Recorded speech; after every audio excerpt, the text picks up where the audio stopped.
Vitor Godoy Veiga é o quinto nome a assumir o Ministério da Educação em pouco mais de 3 anos da gestão Bolsonaro.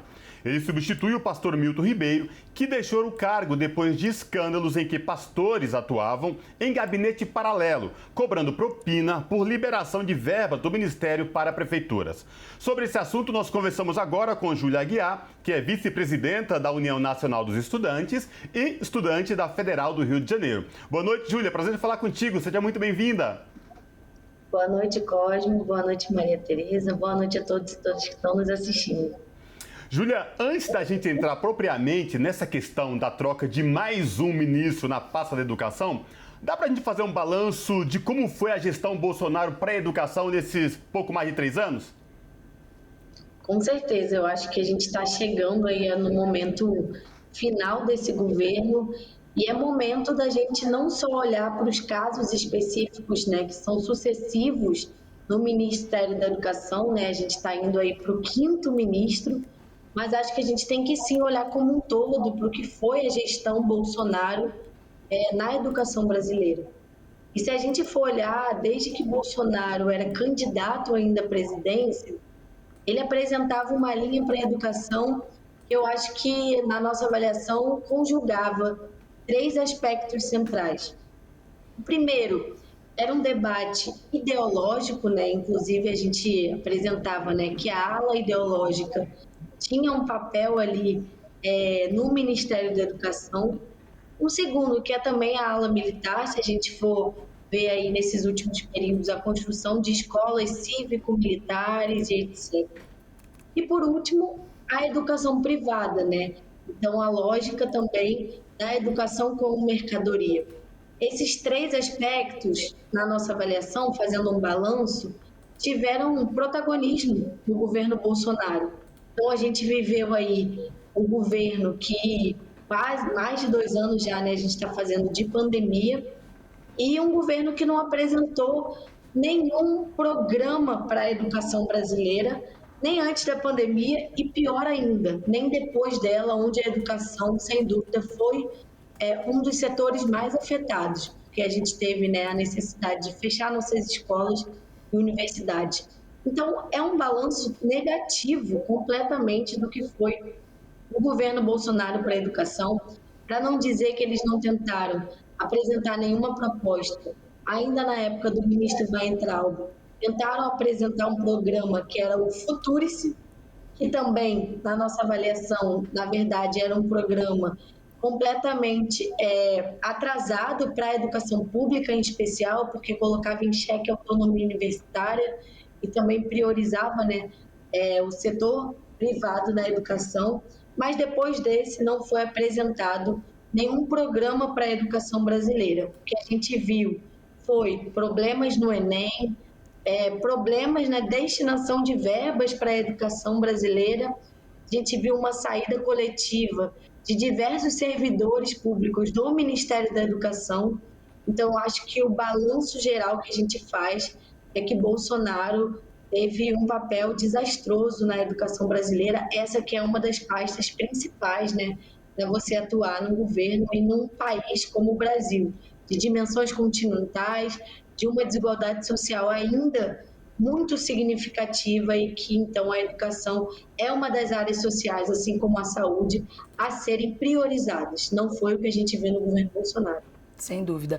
Júlia, agora falando um pouco dos ministros, né, de todos eles que passaram pelo governo, acho que com exceção do Decotelli, que ficou 4 ou 5 dias, não deu nem tempo, todos os outros saíram com algum escândalo, né, permeado por algum escândalo.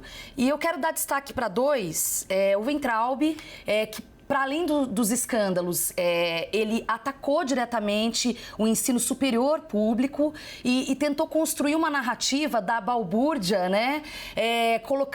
Tentando colocar uma pá de cal nesse desenvolvimento científico e no desenvolvimento de pesquisa e na importância do acesso ao ensino. E queria falar também do Milton Ribeiro, que vem também nessa esteira dizendo que a educação não é para todos, é para poucos. O quanto, na sua avaliação, essas narrativas e esse discurso, para além dos casos de corrupção, obviamente, que agora estão sendo investigados e apareceram na gestão de Milton Ribeiro, o quanto isso é prejudicial num processo de plano de educação para o país?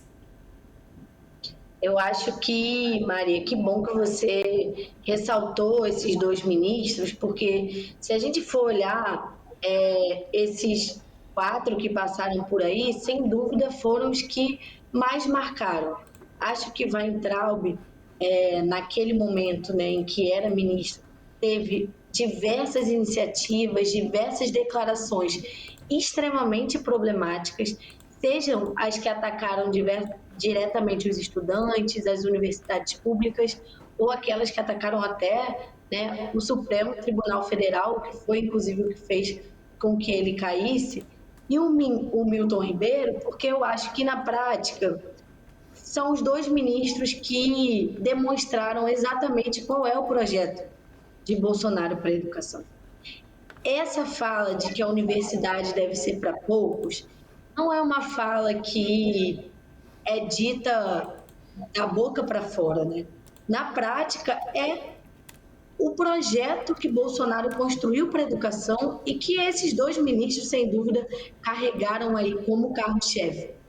O que a gente tem visto, né, desde a emenda constitucional 95, que não foi aprovada no governo Bolsonaro, mas que, né, já estava vigente diante desse governo, é sem dúvida uma forma de afastar cada vez mais o espaço da universidade pública, principalmente, do povo brasileiro. A gente viveu nos últimos períodos, nos governos progressistas, né, um acesso à universidade e uma democratização da universidade por diversas políticas públicas, e aí eu cito agora, né, as cotas raciais e sociais que estão em ano de revisão, cito o Enem, o SISU, todos esses programas que eram diretamente criticados, né, por esses dois ministros e pelo governo Bolsonaro em especial. Então, eu acho que os escândalos, eles demonstram esse projeto de fundo, mas são os dois que dessa ala ideológica aí compactuam com essa lógica de que a educação deve ser para poucos, para a elite brasileira, e que atacam diretamente, eu acho que uma das maiores riquezas do nosso país, que são as universidades públicas, que durante a pandemia a gente viu, né, que era quem estava trabalhando para correr atrás da vacina, para dar informações corretas através da ciência para a população brasileira. Júlia, como que a União Nacional dos Estudantes está trabalhando essa questão desde os áudios vazados com o ex-ministro Milton Ribeiro, e aí que estarrecedores, né? Cobrança de propina, segundo os áudios, em dinheiro e em ouro, e desse gabinete paralelo atuando no Ministério da Educação. Como é que a Uni está trabalhando nessa questão? O que a Uni pretende fazer a esse respeito? Cosmo, no dia seguinte que o ministro caiu, nós da União Nacional dos Estudantes, mas também em conjunto com as entidades da educação, na porta do ministério. Muita gente perguntava, se o ministro já caiu, o que vocês estão fazendo aí? E é exatamente isso que eu acho que diz um pouco do caminho que a gente está seguindo. Para nós, não interessa só a queda de ministros. Como já falei, esse é o quarto. O que a gente quer é que todo esse escândalo seja investigado e que a gente tenha uma resposta de onde está o dinheiro da educação, que os responsáveis por esse desvio sejam punidos, que inclusive o próprio presidente da República seja investigado, já que nas próprias falas do ministro, como foi divulgado nesses áudios, tinha participação direta e dizia sobre para quem, quais pastores, quais prefeituras o dinheiro deveria ser enviado. Então, a nossa luta agora é para que tenha uma investigação sobre o caso e para que as pessoas responsáveis sejam punidas e que o próprio presidente da República não fique ileso nesse processo. Mas, para além disso, que a gente sabe que não é uma questão tão simples, nós estamos também construindo organização, debate e luta nas universidades públicas. A gente está voltando agora de 2 anos com as universidades paralisadas, um momento completamente delicado, né, que é de que o financiamento da educação brasileira diminuiu drasticamente e a gente precisa ter uma universidade com estrutura para receber esses estudantes, seja com estrutura para garantir a questão sanitária, seja também com estrutura para garantir a vida cotidiana da universidade e a condição dos estudantes de estarem novamente estudando presencial. Então, o debate da assistência estudantil retoma com toda força nesse momento e a gente segue cobrando investigação, cobrando financiamento para a educação brasileira e cobrando nas universidades a estrutura necessária para esse momento. Eu fiquei pensando nisso, Júlia. O tempo de pandemia acabou desarticulando muito, não desarticulando, mas dificultando articulações dos movimentos, né? E aí eu queria que você contasse um pouco, mais detidamente, as próximas lutas. Você mencionou as cotas, em maio vai iniciar a discussão, né? Queria que você falasse isso e outras agendas da Uni para o ano. Perfeito.